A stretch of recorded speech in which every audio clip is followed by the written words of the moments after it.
I'm a water ghost, drowned in a serene artificial lake.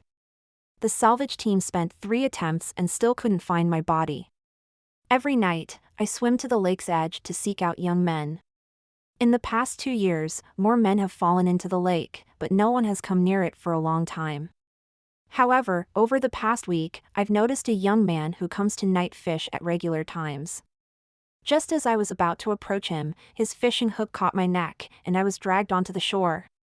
The moment I surfaced, I locked eyes with the night fisherman. He was deathly pale, while I was completely bewildered.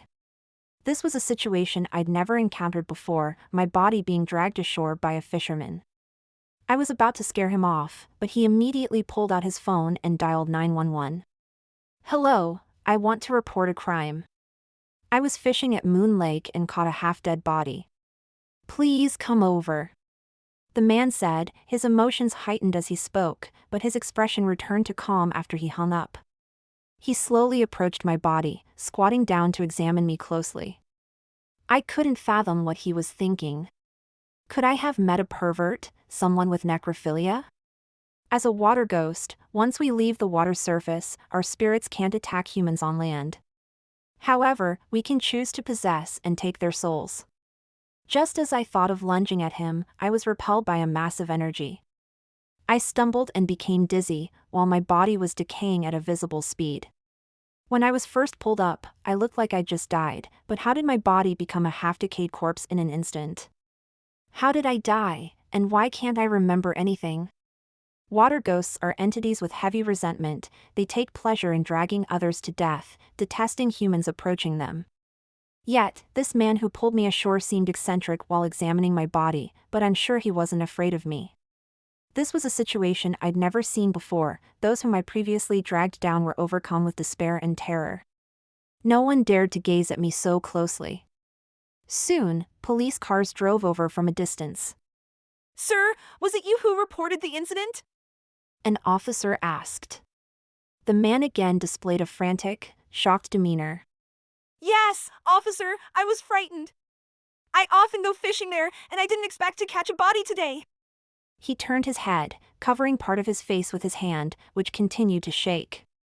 I thought, this man is quite an actor. I want to see how long he can keep it up. "Sir, please calm down. Can you tell us where you found the body?" He pointed vaguely in a direction. The officer nodded. "Sir, thank you for your cooperation. You'll need to come with us to the station to give a statement, and then you can go." The man nodded, but I sensed that all his reactions were suspicious. This makes one wonder if he intentionally came to fish for me. At that time, forensic experts were conducting preliminary checks on my body and the time of death. "Detective Who, preliminary findings indicate this half-decayed body is female, around 25 years old, and she probably died over 3 years ago." The middle-aged officer's face was very serious. "So young, what did this girl experience before her death?" My spirit hovered beside them. The fisherman seemed about 30 years old. All the young officers who saw my body vomited uncontrollably, yet he faced me with ease, switching emotions freely. He must be suspicious. Does he know who I was in life? Looking at his face, I still can't remember if we knew each other. My body was taken away by the police. Once a water ghost's body leaves the water, its spirit can't return to the water and must roam the mortal realm as a stray soul. I followed the man to the police station, mainly to learn his identity and home address. The officer questioning him was a woman. "What's your name, where do you live, and why were you fishing there?" The man responded cooperatively. "My name is Ethan Reed. I'm a local dentist, living in the Lucky Square on East South Mountain Road. Fishing is my recent hobby." When Ethan Reed said his name, my head began to ache severely. Who is he, and why did I react so intensely? "Okay, explain the incident in detail and sign this document, then you can leave." I endured the headache and floated beside the police officer. "No, you can't let him go, he might know me." But they couldn't hear my voice. I became frantic, racing around the room and crashing into lamps and cabinets. The interrogation room lights began flashing, and the metal cabinet by the wall made an odd noise. The two officers in the room stood up and called out to the man. "Wait, we've been having circuit issues here recently, I'll walk you out." "Officer Liu, tell Master Sun to come back and check our wiring again." It seemed to them it was just an electrical problem. Helpless, I followed Ethan Reed out of the police station and back home.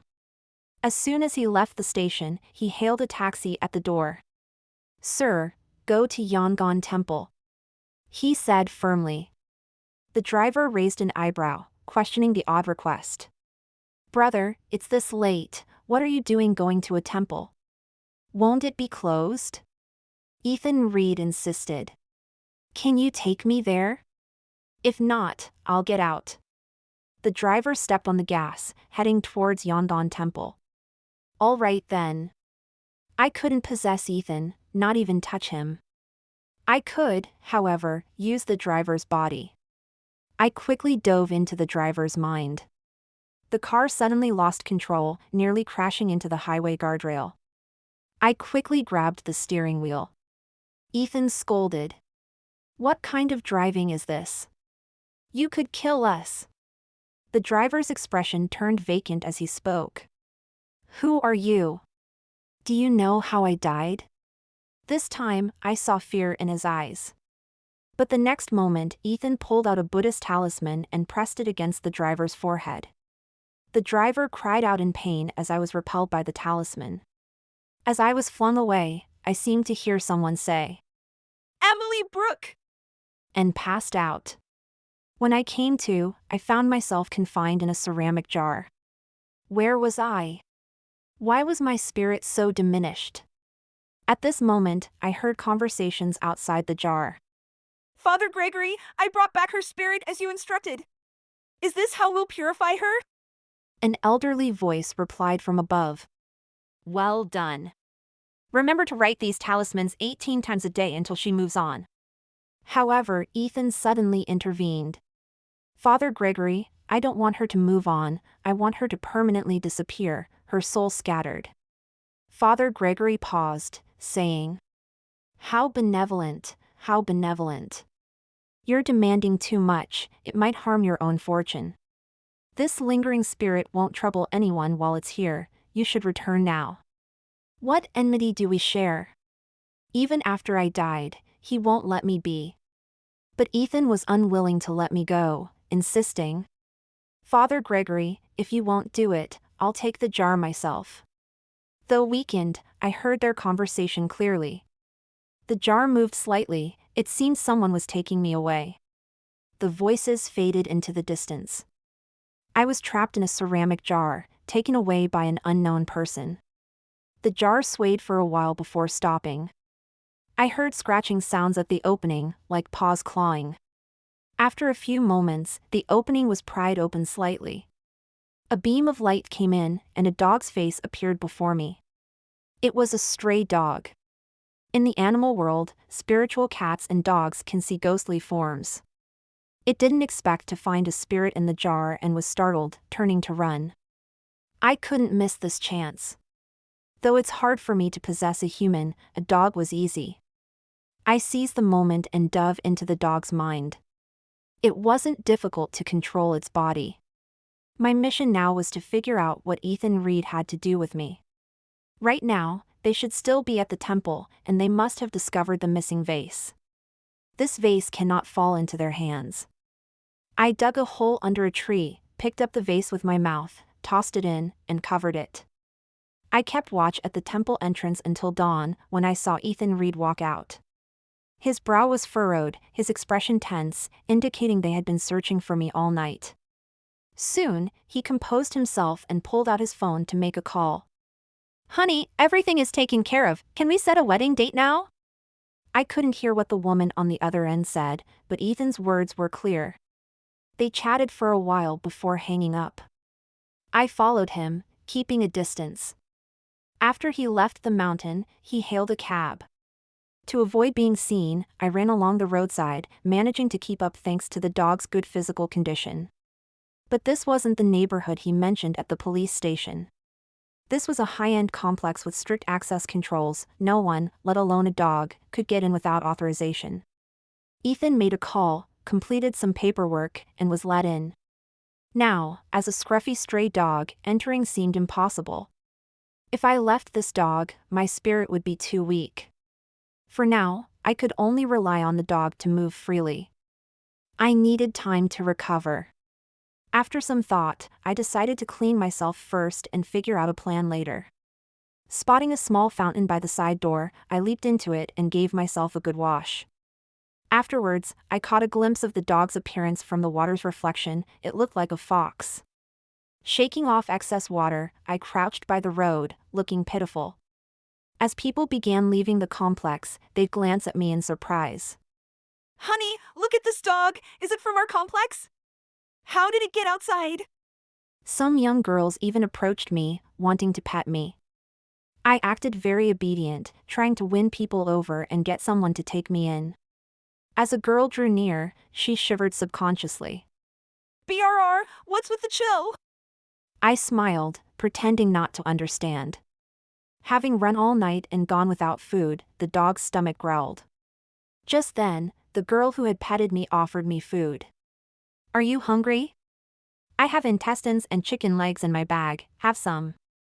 The dog quickly devoured the food. I didn't control it because it genuinely needed energy, and I required it for many tasks. However, it soon needed to relieve itself. I ended up defecating in a bush during the daytime, which was quite embarrassing.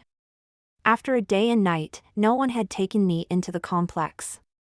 Just as I was frustrated, I spotted Ethan with a young woman.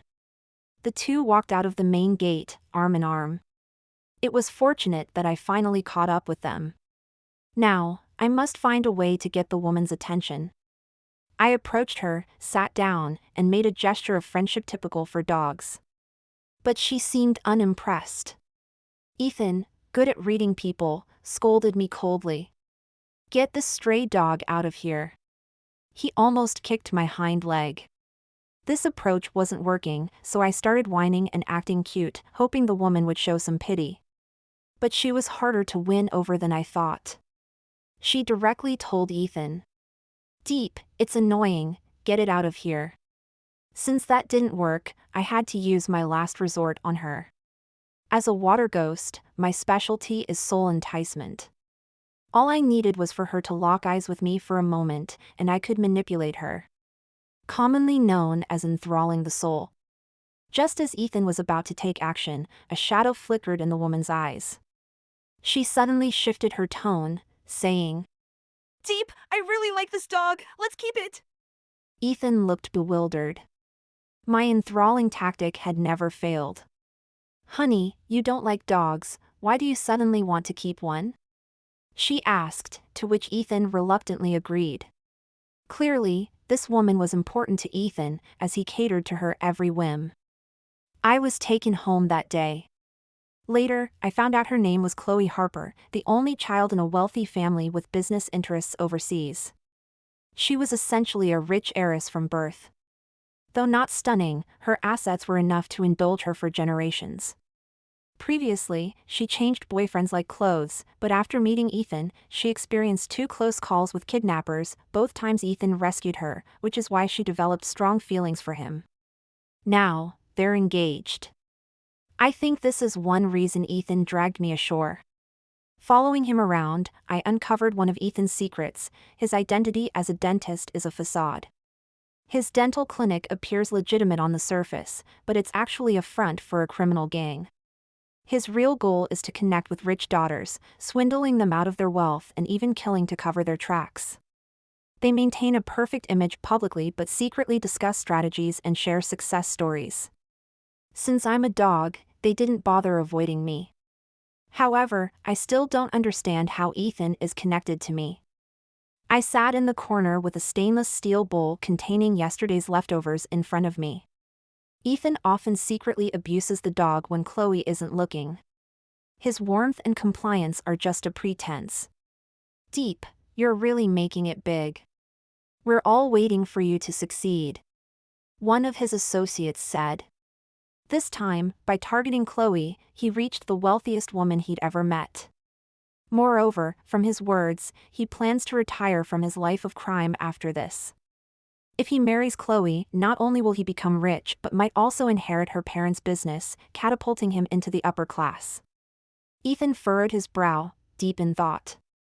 Lately, my eyelid has been twitching, I feel uneasy. Do you think someone might investigate that matter? He glanced in my direction. One of his associates whispered. Deep, are you talking about Emily Brooke? Emily Brooke, that was the name Ethan called out the other day. They were finally discussing me. Deep, why bring her up? Besides, when that girl died, she didn't even know we did it. Who could suspect us? Could it be that my death was related to them? I crept closer, trying to hear more clearly. Ethan's associate exclaimed. Wow, Deep, your dog scared me. It moves so quietly. I realized I was right by their feet. Ethan leaned down, his eyes cold, as if he could crush me at any moment. It's strange, since being forced to keep this dog, I've had this feeling of being watched. His associate joked. Deep, why not just stew it? Then you can tell your girlfriend it got lost. She wouldn't quarrel with you over a dog. The dog's fur stood on end, seemingly understanding the threat, but I restrained it from growling at them. No, it's just a dog, I can tolerate it. Ethan said calmly, though his eyes betrayed his impatience. He fixed his gaze on me, his smile freezing on his lips as he spoke in a sickly tone. Little thing, enjoy your last days. Once I successfully marry Chloe, you can die. I suppressed my urge to attack him. I still needed to uncover the truth and understand who I was. No one who harmed me would escape. I had been building my strength in this dog's body for a while, and the part of me that was previously purified is almost recovered. Before long, I'll be able to possess a human again. I observed that one of Ethan's partners was frail, making him the perfect target for possession. I overheard their conversations, detailing how they plotted to swindle and murder. This gang has at least 10 victims, and I'm probably the most tragic. I have been listening to their discussions every time they meet, scheming how to perfectly rob and kill. There are 4 of them in total. Based on what I've learned, my death must be connected to them. I must find out who I am and bring justice to those who wronged me. At exactly the right moment, a sports car pulled up. Chloe Harper got out, saying, Deep, I'm here to pick you up. Ethan escorted me out, smiling warmly. With Chloe's soul entwined with mine, my actions could affect her emotions. I suddenly pretended to vomit and began convulsing on the ground. Oh no! What's wrong with my dog? What did you feed it? You can't even handle this, she exclaimed, unknowingly speaking through my influence. Honey, you're being unfair. It's just a dog, why are you yelling at me? Since Ethan cared so much about Chloe, I decided to let her take the lead. Under my control, Chloe stormed into the clinic, disregarding Ethan's explanations. Great, Deep. You fed my dog this? You really disappointed me. She scooped me up and walked out. The 3 associates present were stunned. One of them reacted quickly, sister-in-law, this is my fault. Deep was busy today and left the dog with me. Chloe, used to getting her way, slapped that man.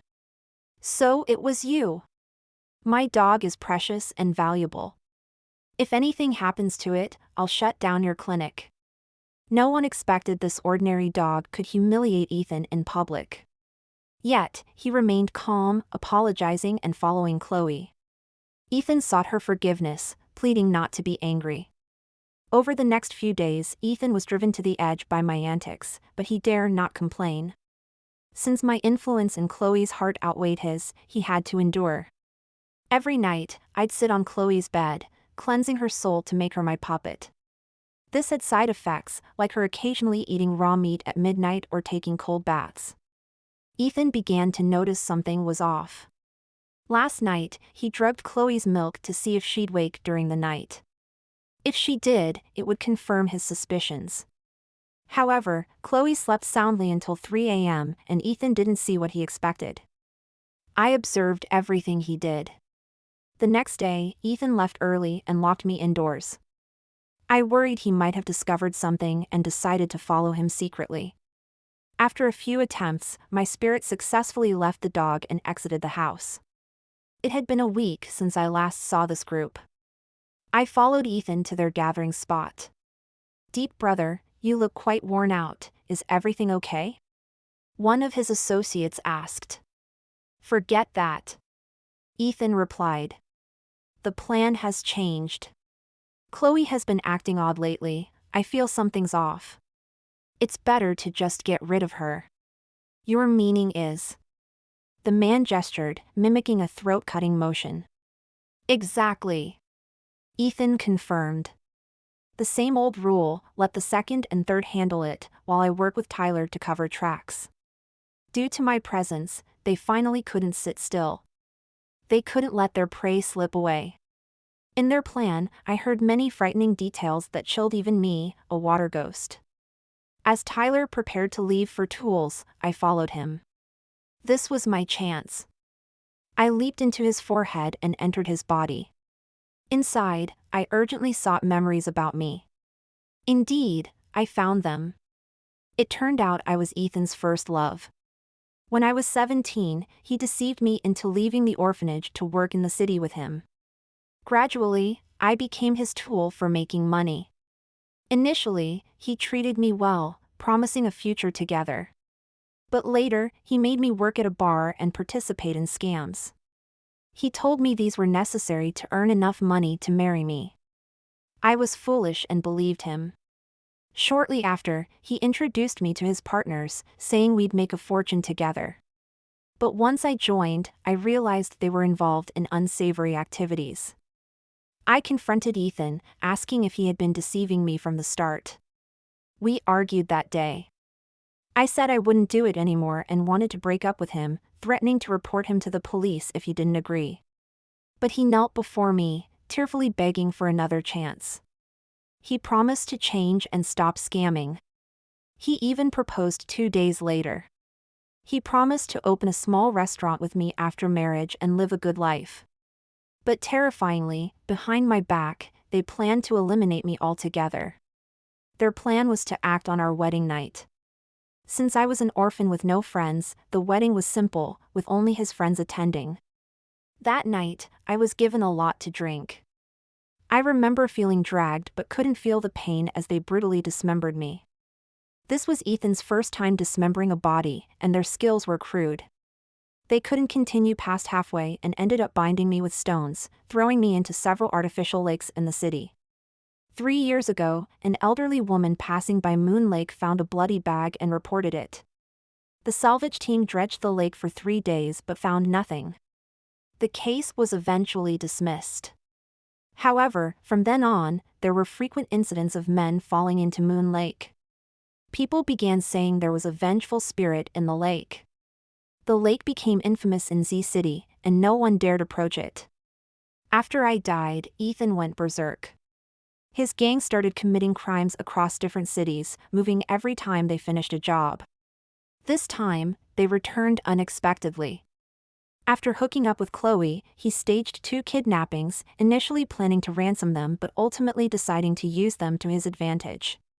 He realized Chloe's wealth was beyond ordinary and decided to play a longer game. They staged 2 performances, earning substantial ransoms and allowing Ethan to win Chloe's heart. What Ethan didn't anticipate was that Chloe had secretly consulted an expert to check their compatibility. The expert accurately identified the debt of lives on Ethan. Under Chloe's questioning, Ethan admitted having a previous girlfriend who died for him. But he lied about the details.